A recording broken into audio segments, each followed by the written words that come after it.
আমরা আলোচনা করব ইনসুলিন রেজিস্ট্যান্স নিয়ে। গবেষণায় দেখা গেছে 60 থেকে 70 ধরনের রোগের মূল কারণ হচ্ছে ইনসুলিন রেজিস্ট্যান্স। হার্ট অ্যাটাকেরও 40 বছর আগে বলা যাবে যে হার্ট অ্যাটাকের ভিতরে তৈরি হচ্ছে কিনা। ডায়াবেটিস হওয়ারও 15 বছর আগে বোঝা যাবে তার ডায়াবেটিস হচ্ছে কিনা। আপনি চিনি কমাচ্ছেন ওষুধ দিয়া, প্রেশার কমাচ্ছেন ওষুধ দিয়ে, কি কারণে বাড়ছে প্রেশার এটার কোনো খবর নাই। আসসালামু আলাইকুম রহমতুল্লাহি ওয়া বারাকাতুহু। সবাই কেমন আছেন? আলহামদুলিল্লাহ আলহামদুলিল্লাহ। আমরা আজকে এখানে এসেছি, আমাদের সবাই চাই যে সুস্থ থাকতে, এবং এটার জন্য কিছু নলেজ আমাদের জানা দরকার। তো আমরা চেষ্টা করব এখানে আমরা কিছু জিনিস শিখতে। তো আপনারা আমাদের লাইভ দেখেন, এরকম কেউ আছেন যারা রেগুলার? কে কে দেখি?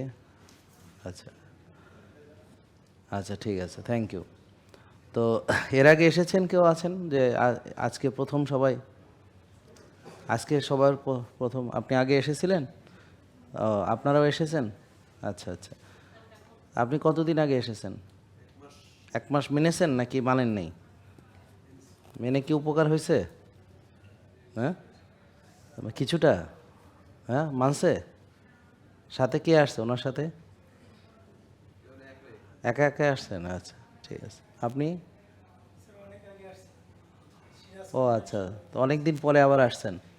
তো কি মানছিলেন মাঝখানে? মানার পরে ভালো হয়েছিলেন? তারপর ছেড়ে দিয়েছিলেন? তারপর আবার কি কেউ ধরে নিয়ে আসছেন না নিজের ইচ্ছে আসছেন? আচ্ছা আচ্ছা, ঠিক আছে। তারপর আর কে আছে আপনারা? আপনি কি মানছেন? ও, ভালো আছেন? ও, টিকে আছেন এখনো? আলহামদুলিল্লাহ। আর কে? আপনি ডিসেম্বরে আসছেন, মানছেন? এখন কি ভালো আছেন? অনেক ভালো, আলহামদুলিল্লাহ। 2 বছর আগে? তারপরে মাইনা ভালো হয়েছিলেন? তারপর আবার কি খারাপ হয়েছেন? ও, এখনো আছে? আচ্ছা, 2 বছর ধরে ঠিক আছে, মাশাআল্লাহ। তো আপনি কি কি মানছেন ভাই?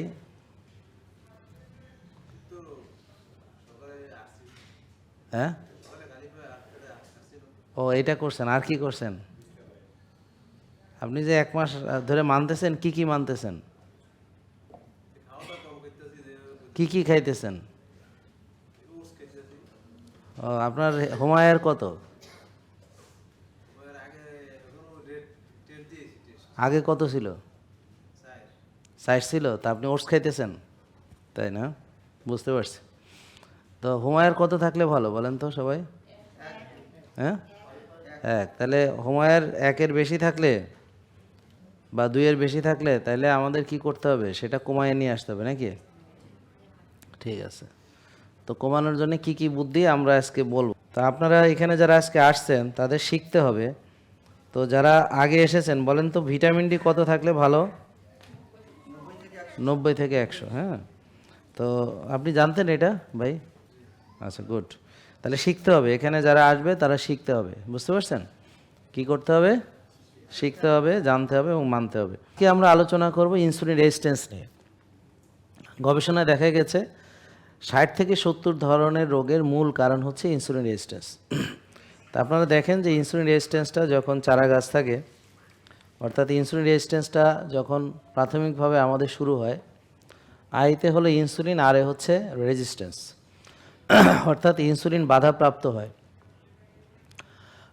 এবং এর ফলে পরবর্তীতে ডায়াবেটিস হয়, এবং ডায়াবেটিস থেকে আবার চোখ নষ্ট হয়, ডায়াবেটিক রেটিনোপ্যাথি আছে নাকি কারো চোখের সমস্যা? তারপর লিভার নষ্ট হইতে পারে, লিভারে ফ্যাটি লিভার আছে কারো, তারপরে উচ্চ রক্তচাপ হইতে পারে, তারপর ব্রেন স্ট্রোক হইতে পারে, প্যারালাইসিস হইতে পারে, তারপর হচ্ছে নার্ভের সমস্যা হইতে পারে, হ্যাঁ, তারপর হচ্ছে কিডনির সমস্যা হইতে পারে।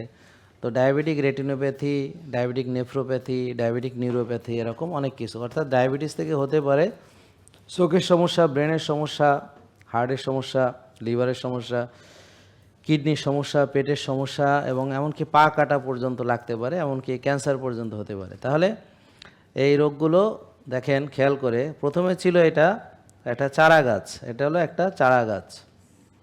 পরবর্তীতে আমরা যত্ন করে এটাকে বড় গাছ বানাইছি। তো গাছের একটা ডাল হচ্ছে ডায়াবেটিস, আরও আছে অনেক কিছু, ফ্যাটি লিভার আছে, পিসিওডি আছে, arthritis, gout, obesity, atherosclerosis, dementia, asthma, hypertension মানে উচ্চ রক্তচাপ, ডিসলিপিডেমিয়া, ইরেকটাইল ডিসফাংশন, স্ট্রোক, মানে আরও অনেক কিছু। তো এখন তো প্রতিটা রোগ থেকে আবার ধরেন প্রেশারের কারণে অনেক কমপ্লিকেশন হয়, ডায়াবেটিসের কারণে অনেক কমপ্লিকেশন হয়, স্ট্রোক হলে অনেক অনেক কমপ্লিকেশন হয়। তো এখন এইখানে পরিচিত কার কার কোন কোন রোগ আছে, ডায়াবেটিস কার কার আছে দেখি হাত তোলেন সবাই যাদের আছে। আচ্ছা, এই কয়জন, আর কারো নাই? আসলে আরও তো থাকার কথা। প্রেশার আছে কার কার? উচ্চ রক্তচাপ, প্রেশার কত বছর ভাই? বসে বলেন। 8 বছর। তাহলে আপনি ওষুধ খাচ্ছেন? গুড। তাহলে আপনাদের কি মনে হয় ওষুধ খেয়ে প্রেশার ভালো হবে? প্রেশার কোনো দিন ভালো হয় না। তা এটা কে শিখাইছে আপনাদেরকে যে প্রেশার কোনো দিন ভালো হয় না? আপনি কার কাছে শিখছেন? আমি বলছি ভালো হয় কিনা, যে তুমি ভালো হওয়া মানে বুঝো কিনা। ভালো হয়, একজন বলল যে ভালো হয়। ভালো হওয়া মানে কি? মানে ওষুধ ছাড়া ভালো আছে, এটাই কে বলে ভালো? ভালো হওয়া মানে ওষুধ ছাড়া সুস্থ থাকে। আর নিয়ন্ত্রণ মানে কি? মানে ওষুধ খেয়ে খেয়ে আমি নিয়ন্ত্রণ করে রাখছি, তাই তো? তার মানে আপনি একটা রুগী। তাহলে একটা সুস্থ লোক আর একটা রুগীর পার্থক্য কি? একটা লোক সুস্থ, সে কোনো ওষুধ টষুধ খায় না, সুস্থ আছে। আর রুগী হলো সে ওষুধ খায়। তাহলে আমরা রুগী নাকি সুস্থ? যারা ওষুধ খায় তারা রুগী, আর যারা ওষুধ খায় না তারা সুস্থ। তাহলে এখন ঘরের ভিতর যাদের ওষুধে ভর্তি তারা কি সুস্থ নাকি রুগী? যারা ওষুধ খায় তারা রুগী, ঠিক আছে? তাহলে রুগী আর সুস্থর ভিতরে পার্থক্য কি? যে একটা লোক সুস্থ, সে ওষুধ টষুধ খায় না, সে ভালো আছে সব দিকে, তার কোনো সমস্যাও নাই। কি কারণে চিনি বাড়ছে না যায় না, খালি চিনি কমাইতে আছে। এটা কি ডায়াবেটিসের চিকিৎসা হইলো? তাই জন্য আপনি জানেন না বইলা নিজেরা আসলে অন্যের জ্ঞানের উপরে বিশ্বাস করছেন বইলা আজকে আপনি এত জ্ঞানী হওয়ার পরেও আপনার এই নলেজ না থাকার কারণে আপনি চিনি কমাচ্ছেন ওষুধ দিয়া, প্রেশার কমাচ্ছেন ওষুধ দিয়ে। কী কারণে বাড়ছে প্রেশার সেটার কোনো খবর নেই। হার্ট অ্যাটাকেরও 40 বছর আগে বলা যাবে যে হার্ট অ্যাটাকের ভিতরে মানে তৈরি হচ্ছে কিনা, কারণ একটা ব্লক তৈরি হতে বছর বছর সময় লাগে। কেউ 55 বছরে যে অ্যাটাক করে, কেউ 60 বছরে অ্যাটাক করে, কিন্তু ব্লকটা তৈরি হয় অনেক দিন ধরে। জানেন নাকি এটা? প্রথমে 1% ব্লক হয়, তারপরে 2%, 100% হইতে হইতে অনেক দিন হয়ে যায় না, অনেক সময় লাগে। বুঝো, অনেক সময় 70-80 তো অ্যাটাক করতে পারে, বলা যায় না। কিন্তু 35 বছরও অ্যাটাক করতে পারে, এটা আমার চোখে দেখা। হ্যাঁ, 36 বছরে একটা ছেলে মারা গেল, তার তো জিম টিম করতো, 6 প্যাক সহ কবরে গেছে, তার 6 প্যাকও ছিল। তারপর তামিম ইকবালের মতো একজন অ্যাক্টিভ প্লেয়ার, জাতীয় দলের খেলোয়াড় ছিল, সে যদি মাঠের মধ্যে 2 বার অ্যাটাক করতে পারে, তাহলে আপনারা কেউই নিরাপদ না। বুঝতে পারছেন? সেটাতে পরে আসতেছি যে শুধু এক্সারসাইজ করে আমি ভালো হতে পারবো কিনা। না, শুধু এক্সারসাইজ করে পারবেন না। তাইলে ডায়াবেটিস হওয়ারও 15 বছর আগে বোঝা যাবে তার ডায়াবেটিস হচ্ছে কিনা। তাহলে ওনার অলরেডি ভিতরে ডায়াবেটিস আছে, আপনি হয়তো জানেন না, আমি জানি। আজকে টেস্ট করান, ওনারটা ধরা পড়বে, আপনারটা আসছে ভালো।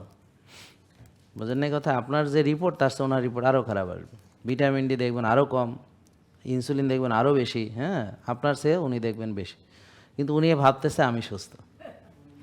এরকম আর কে কে ভাবতেছেন আপনি সুস্থ? হাত তোলেন। আজকে পরীক্ষা করতে হবে যে আসলে আপনি সুস্থ কিনা। তা একটা লোক সুস্থ বোঝার জন্যে সে তার ভিটামিন ডি 100 থাকতে হবে, 90 থেকে 100। তার হোমায়ের থাকতে হবে 1, তার টিজিএইচডি রেশিও থাকতে হবে 2-এর নিচে, সিআরপি 3-এর নিচে, ইনসুলিন 4-5, সুগার 5-6। এই ধরনের রিপোর্ট না থাকলে বোঝা যাবে সে ভিতরে ভিতরে রুগী তৈরি হচ্ছে। অথবা একটা লোক সে সয়াবিন তেল খায় এখনও, কিন্তু রুগী হয়নি, তবে হবে, তবে ভিতরে ভিতরে হচ্ছে এখনও সে জানে না। তাহলে যারা আপনি সয়াবিন তেল খান তো, তাহলে আপনি রুগী হচ্ছেন, নিশ্চিত থাকেন। বুঝেন না এই কথা? অথবা ব্যায়াম করে না, উনি তো ব্যায়াম করে না, তার মানে উনি রুগী হচ্ছে, কিন্তু আসল রোগটা হয়তো মানে হইতে এখনও, মানে আমার ডায়াবেটিস হইতে হয়তো এখনও বাকি আছে, মানে আসল ডায়াবেটিস হইতে। তবে এখনও ভিতরে ভিতরে ডায়াবেটিস হওয়ার জন্য যা যা দরকার সেগুলো হয়ে গেছে। হঠাৎ একদিন আবিষ্কার করবেন যে ওনার ডায়াবেটিস, অথবা আজকেও হয়ে যাইতে পারে যে দেখা গেল ওনার ডায়াবেটিস ধরা পড়ছে। এই দিনটা তো আজকে হইতে পারে। একটা লোক সে সুস্থ, সে মনে করছে তার কোনো রোগ নাই, হঠাৎ করে তার বুক ব্যথা উঠছে, পরে দেখা গেল ওই লং স্টোরি শর্ট যে তার ব্লক একটাতে 100%, একটাতে 90, আর একটাতে 95%, কিন্তু সে মনে করতো সে একেবারে বালা। এবং সে অবাক হয়ে গেছে, যে সে অবাক মানছে, কি আমার কেন এত ব্লক হলো, আমি তো কোনোদিন ট্যারি পেলাম না।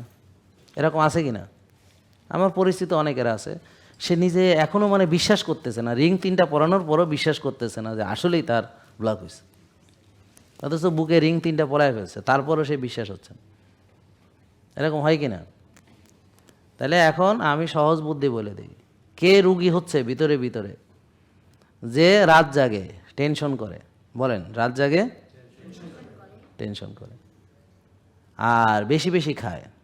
বলেন, বেশি বেশি খায়, বারবার খায়। তারপরে যে ব্যায়াম ট্যাম কিছু করে না, তাইলে তারা সবাই রুগী। ব্যায়াম করে না, বেশি খায়, রাত জাগে, টেনশন করে, সবাই রুগী।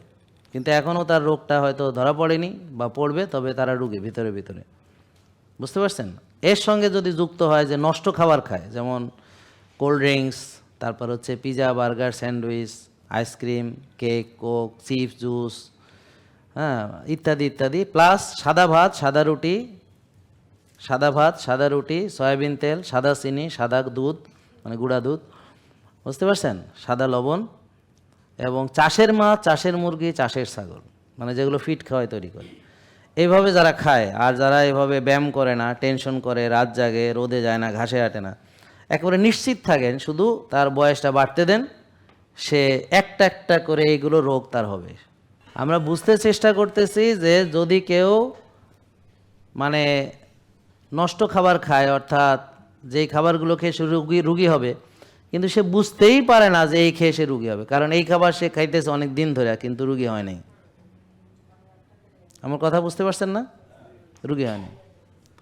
সে যে ব্যায়াম করে না, এটাও সে চিন্তা করে, আমি তো ব্যায়াম কোনো দিনই করি নাই, তো এখনও করি না, তো আমি তো ঠিকই আছি, কেউই করে না, আমার এলাকায় কেউ নাই যে করে। আমার কথা বুঝতে পারছেন? এটা কি স্বাভাবিক?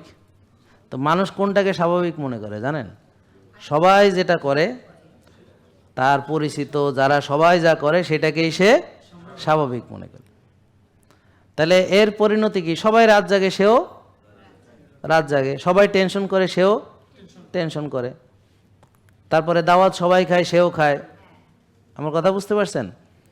তো কেউ রোদ্রে যে গায়ে রোদ লাগায় না, সেও লাগায় না। কেউ খালি পায়ে ঘাসে হাঁটে না, সেও খালি পায়ে ঘাসে হাঁটে না। তারপর কয়দিন পরে সবার ওজন বাড়ে, তারও বাড়ে, সবাই সমান সমান একসঙ্গে বাড়তেছে, তো কারো প্রতি কারো কোনো অসুবিধা হচ্ছে না। আমার কথা বুঝতে পারছেন? কিন্তু একজনের যদি না বাড়ে, তারে নিয়ে সবাই কথা বলে, এই তোরে কি মনে হচ্ছে, হ্যাঁ ভাবি আপনাকে দেখলে বোঝাই যায় না যে আপনার এত বড় একটা মেয়ে আছে, মনে হয় বিয়েই হয়নি, হ্যাঁ এরকম।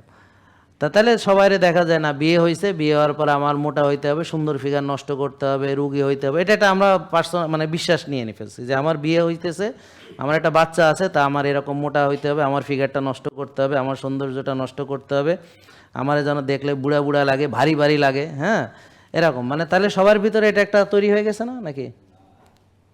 সবাই তাই না? এইভাবেই সবাই সবাই একই রকম।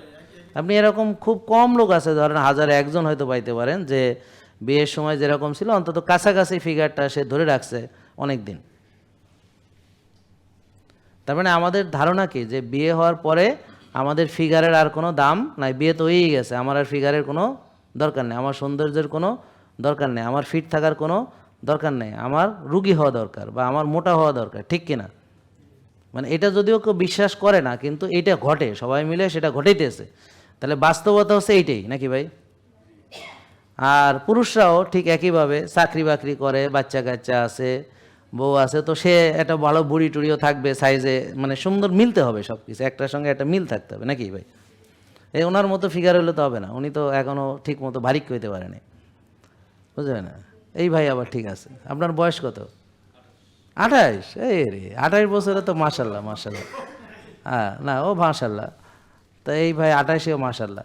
তো এই জন্যে বললাম যে আমরা যদি আমাদের সৌন্দর্য, আমাদের যদি যৌবন আমরা চাই 90-100 বছর পর্যন্ত ধরে রাখতে, এটা সম্ভব, কিন্তু আমরা এটা নিয়ে কোনো দিন ভাবি না। আমরা মেনেই নিছি আমরা রুগী হয়ে যাব, মেনেই নিছি আমার বিয়ে হয়েছে, মেনেই নিছি আমার মোটা হইতে হবে, মেনেই নিছি আমি বারিককে হইতে হবে, মেনেই নিছি আমার মনে করেন যে এই কোনো নিয়ম কারণ না মানে আমার নিজেকে নিজে ধ্বংস করতে হবে, সবাই করে আমিও করব, এইটা হলো আর কিছু না। এটা এমন কোনো রকেট সায়েন্স নাই যে কাউকে আপনাদেরকে রুগী হওয়ার জন্য ট্রেনিং দিতে আছে, এই সবাই রুগী হইতে হবে, আসো ডায়াবেটিস বানানোর ট্রেনিং, এরকম শুনছেন নাকি কোনো দিন?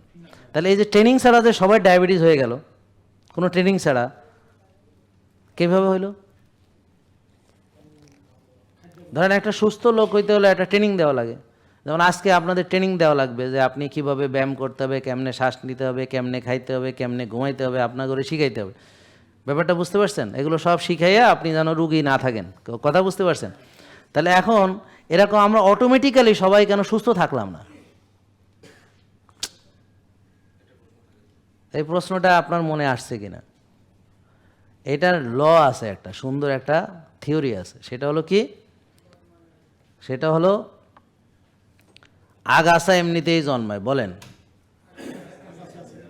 কথা কন না কে? আগাছা, তা একটা লোক রুগী এমনিতেই হয়ে যাবে অটোমেটিক। কিন্তু ফলবান বৃক্ষের যত্নের প্রয়োজন, ফুলের গাছের যত্নের প্রয়োজন আছে। তাইলে আপনারা আগাছা হইতে হইলে, রুগী হইতে হইলে জাস্ট সবাই মিলে যা খুশি তাই করেন, এমনি হবে, ট্রেনিং লাগবে না। এটা হলো নিয়ম, জগতের নিয়ম। ফেলে রাখো একটা জায়গা, দেখবো অনেক কিছু ঘটবে, কিন্তু সেখানে কিছুই ফ্রুটফুল না, সব আগাছায় ভর্তি। জমিটা খালি ফেলে রাখেন, আগাছা দিয়ে ভরে যাবে। তা আপনারাও যদি নিজের নিয়ন্ত্রণ নিজের হাতে না রাখেন, তাহলে আপনারা হয়ে যাবেন এক একটা আগাছা। আপনার ভিতরে অনেক রোগ জন্ম নিবে, সেগুলোকে আগাছা ভাবি আমরা। কিন্তু সুস্থ থাকার জন্য অত্যন্ত নিবেদিত হতে হবে, অত্যন্ত ডিসিপ্লিনড হতে হবে, নিজের প্রতি দায়িত্বশীল হতে হবে। নিজের প্রতিটি কর্মকাণ্ড, চিন্তা ভাবনা, খাওয়া দাওয়া, ঘুম, সব কিছু হবে সুন্দর, নিয়ন্ত্রিত, ডিসিপ্লিনড। এবং নিজের জন্য খুব যত্ন দরকার, নিজেকে খুব যত্ন নিতে হবে। কারণ যত্নের অভাবে সব ধ্বংস হয়। যত্নের অভাবে কী হয়? সব।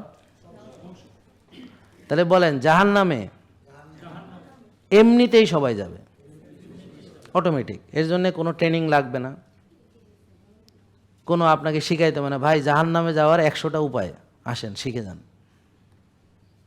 কোনো বই পাইছেন এরকম যে জাহান্নামে যাওয়ার 100টি উপায়? জান্নাতে যাওয়ার তো 100 উপায় আছে, কথা বুঝছেন, কিন্তু জাহান্নামে যাওয়ার কোনো উপায় কেন বই লেখেনি এটা নিয়ে? বা রুগী হওয়ার 100টি উপায়, এটা নিয়ে বই লেখেনি কেন? এটা লেখার কোনো দরকার নেই, কারণ সবাই জাহান্নামেই যাবে, এমনিতেই যাবে, কোনো কারণ লাগবে না, এমনিতেই যাবে। কিন্তু যদি কেউ জান্নাতে যেতে চায়, তবে তাকে অনেক কিছু ভাবনা চিন্তা কইরা প্রতিটা পদক্ষেপ ফেলতে হবে। প্রতিটা কাজের আগে ভাবতে হবে, এই কাজটা কি আল্লাহকে অখুশি করবে কিনা, এই কাজটাতে কি আল্লাহ, রাসূল সাল্লাল্লাহু আলাইহি ওয়াসাল্লাম যেভাবে বলেছেন তার বিপরীত হয়ে যাবে কিনা। তো এটা তো করলে তো আমি জান্নাতে যেতে পারবো না। তা এইভাবে কে কে ভাবে? একজনও না। আর যদি কেউ মনে করে আমি ভাবি, তাহলে সে জানেই না অনেক কিছু, যে ভাববে কেমনে। যেমন সে জানে না যে কোরআনের আলোকে কিভাবে খাওয়া দাওয়া করতে হয়, খাওয়ার নির্দেশ কোরআনে আছে কিনা, হাদিসে খাওয়ার নির্দেশ আছে কিনা। নাকি একজন মুসলমান যে আল্লাহকে মানে, প্রিয় নবী হযরত মুহাম্মদ সাল্লাল্লাহু আলাইহি ওয়াসাল্লামকে খুব ভালোবাসে, এবং আল্লাহ এবং রাসূল সাল্লাল্লাহু আলাইহি ওয়াসাল্লামকে সে নিজের জীবনের চাইতে বেশি ভালোবাসে, তা না হলে সে ইমানদার হতে পারবে না।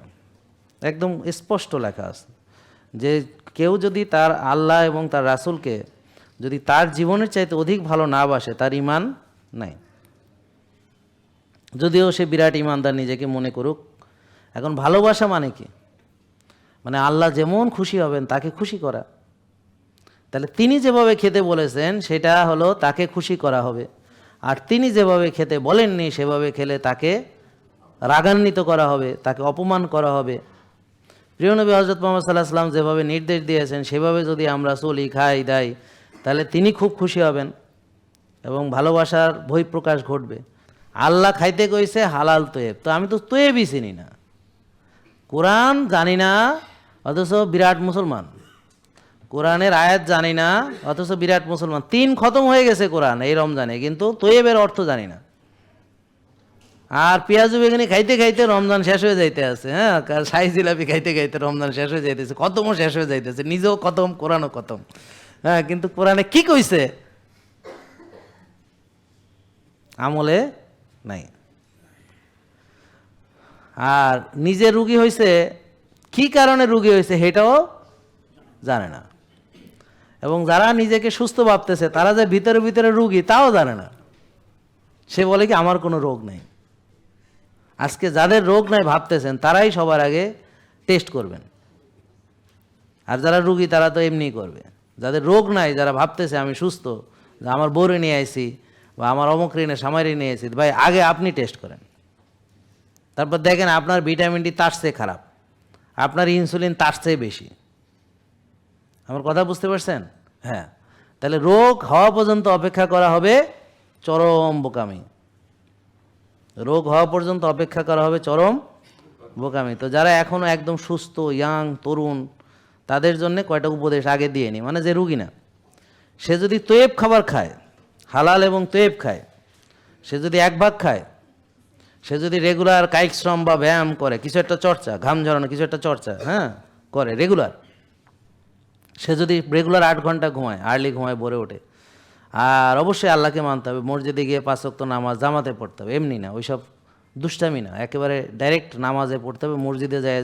আর মহিলারা আউয়াল ওক্তে নামাজ পড়বে, এক ওক্তের সাথে আর এক ওক্ত মিলাই দিবে না, জোহরের নামাজ আসরের লগে মিলাবে না, ওরকম না। আমার কথা বুঝতে পারছেন? আউয়াল ওক্তে নামাজ পড়বে বা মহিলারা, আর পুরুষরা মসজিদে যেয়ে নামাজ পড়ে। তারপর সে রোজা রাখবে যেভাবে রাখার কথা, সোম, বৃহস্পতি এবং রমজানের 30টা, অন্যান্য আমে বীজ, মানে আরও যে ধরনের রোজা রাখা হয় বা আরও কিছু বেশি রাখবে আর কি। তাহলে সে আর্লি ঘুমায়, ভোরে ওঠে, সে 5 ওয়াক্ত মসজিদে নামাজ পড়ে, সে রোদে যায়, ঘাসে হাঁটে, সে হালাল তৈব খায়, 3 ভাগের 1 ভাগ খায়, বেশি খায় না। বুঝতে পারছেন? রেগুলার কায়িক শ্রম বা ব্যায়াম করে, মানে সেই কোরআন হাদিসের নির্দেশে চলে সে একই রকম।